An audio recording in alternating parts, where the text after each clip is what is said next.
حضور علیہ الصلاۃ والسلام نے فرمایا کہ مومن کا معاملہ بھی بڑا عجیب ہے کہ اسے اگر تکلیف ہوتی ہے تو اس پر وہ صبر کرتا ہے، یا اسے خوشی ملتی ہے تو اس پر وہ شکر کرتا ہے، تو دونوں صورتوں میں اللہ اس کو اجر عطا کرتا ہے۔ اور یہ صرف شان مومن کی ہی ہے کہ وہ مصیبت پر صبر کرے، بلکہ فرمایا کہ مومن کے پاؤں میں کانٹا بھی چبھتا ہے تو اس کا بھی اس کو اجر دیا جاتا ہے، اس کے درجے بلند ہوتے ہیں، اس کے گناہ معاف کر دیے جاتے ہیں، اس کی خطاؤں سے درگزر کر لیا جاتا ہے۔ لیکن یہ مشروط ہے اس تکلیف کو صبر کے ساتھ برداشت کرنے سے۔ اگر وہ واویلا کرتا ہے، ناشکری کے کلمات کہتا ہے،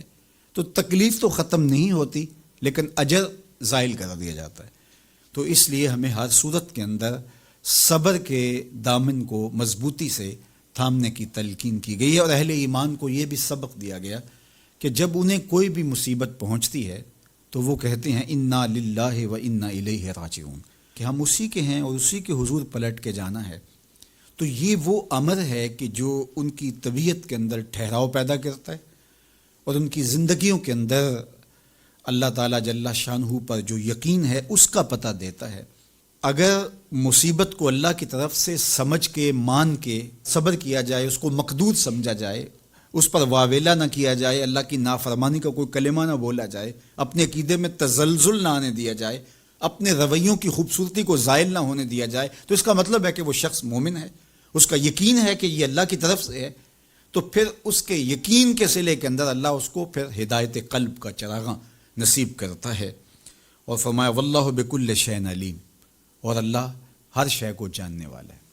اسے پتہ ہے کہ کسی پر مصیبت نازل کیوں کرنی ہے، اور اس مصیبت سے اس کا امتحان لینا مقصود ہے، اس کے درجوں کو بلند کرنا مقصود ہے، اس کے گناہوں کو معاف کرنا مقصود ہے، اس کو کسی آزمائش میں ڈال کر کے اس کو مزید کندن بنانا مقصود ہے،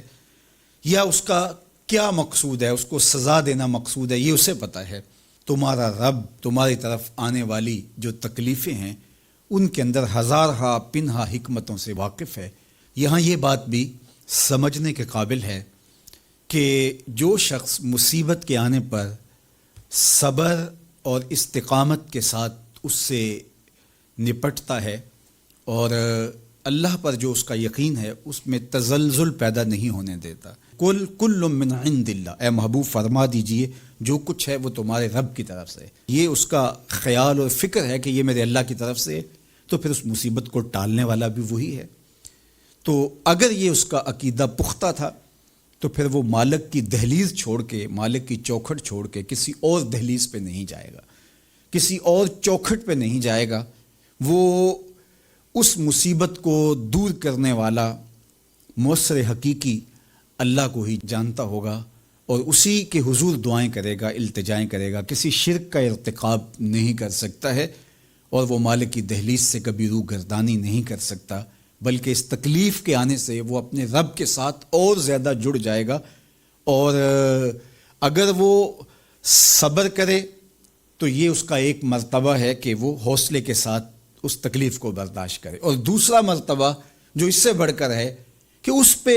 اللہ کی رضا کے سانچے میں اپنے آپ کو ڈھال لے کہ جے سونا میرے دکھ وچ راضی، میں سکھ نو چلے ڈاواں۔ اگر وہ اس بات پہ راضی ہے تو کوئی بات نہیں ہے، میں اس پہ راضی ہوں کہ میرے رب کی یہ رضا ہے۔ تو یہ دونوں چیزوں کا مل جانا، یا دونوں میں سے کسی ایک کا مل جانا، یہ اللہ کی طرف سے اس کو دیا گیا انعام ہے جو اس مشکل حالات میں اس کو حاصل ہوتا ہے۔ اب وہ کس کیفیت میں ہے اللہ تعالیٰ اس کو خوب جانتا ہے، کہ وہ اس پہ صبر کر رہا ہے یا اس کا اندر ڈول رہا ہے، اس کا عقیدہ کمزور تھا اور وہ کمزوری کے باعث جو ہے وہ تزلزل کا، تذبذب کا شکار ہو گئے، تو یہ تمہارا رب خوب جانتا ہے۔ تو تمہارے سینے کے اندر چھپی ہوئی کیفیت تمہارے رب کے علم میں ہے۔